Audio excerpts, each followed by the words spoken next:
మీరేమనదలుచుకున్నారో మీరే అనండి మాస్టర్. ఈ ఈ కుర్ర కుంకలు ఏం నేర్చుకుంటున్నారో చూడండి. తేజ ఇన్స్టాగ్రామ్ లో ఒక కామెంట్ వచ్చిందిరా. ఏ కామెంట్? అసలు యువకుడివా ముసలోడివా, ముసలోళ్ళలాగా ఘోరంగా మాట్లాడుతున్నావు.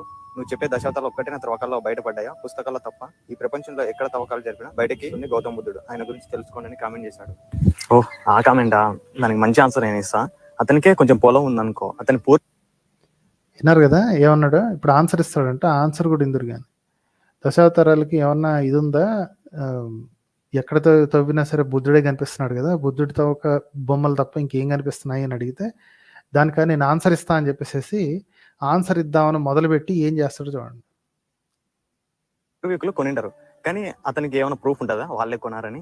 అతని దగ్గర ఉన్న పొలం పేపర్లను బట్టి ఆ పొలం అతనిదని తెలుసుకుంటాడు. అంతేగాని అప్పటి కాలానికి వెళ్ళి అది వాళ్ళ తాతయ్య ఉన్నాడా లేదంటే వాళ్ళ ఆయన ఉన్నాడని వాడు వెళ్ళి చూడలేడు కదా.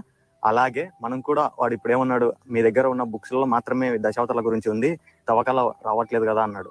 ఇక్కడ మనకు యుగాలు అనేది అంతమై మళ్ళీ ఇంకొక యుగానికి చేంజ్ అవుతుంటాయి. అలాంటప్పుడు మనకు సంబంధించిన ఆనవాళ్ళు అయితే ఉండవు. కాబట్టి ఇలాంటి నెగిటివ్ కామెంట్స్ అయితే పట్టించుకోకూడదు. వీళ్ళకి మంచి ఆన్సర్ ఏదైతే ఇవ్వగలుగుతారో కామెంట్ అయితే చేయండి. ఆ కామెంట్ అనేది గట్టిగా వీళ్ళకి తగలాలి. అర్థమైందా?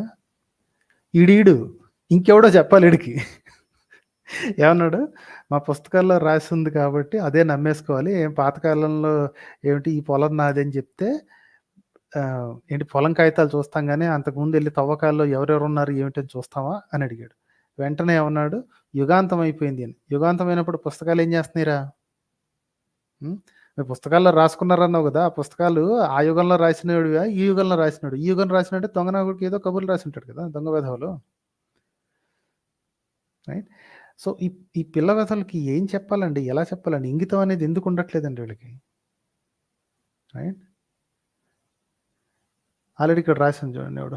అంటే ఇప్పుడు తవ్వకాల్లో గాంధీ సుభాష్ చంద్రబోస్ గారి విగ్రహాలు బయటపడటం లేదు, వారికి నేను కూడా డైరెక్ట్గా చూడలేదు, చరిత్ర చదివి తెలుసుకున్నా. అంటే ఇప్పుడు గాంధీ సుభాష్ చంద్రబోస్ శివాజీ వీళ్ళంతా అబద్ధమా అని ఎవరో రాశారు.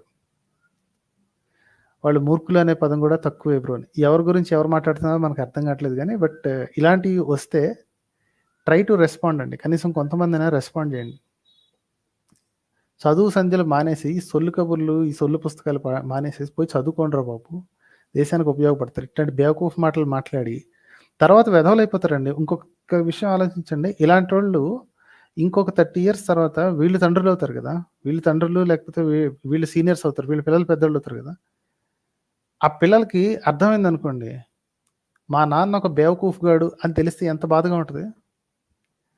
ఈ వయసులో ఉన్నప్పుడు వీళ్ళకి చెప్పాలండి, అరే బేవకూఫ్తనం పక్కన పెట్టేసి కొంచెం బుర్ర పెట్టి ఆలోచించు అని.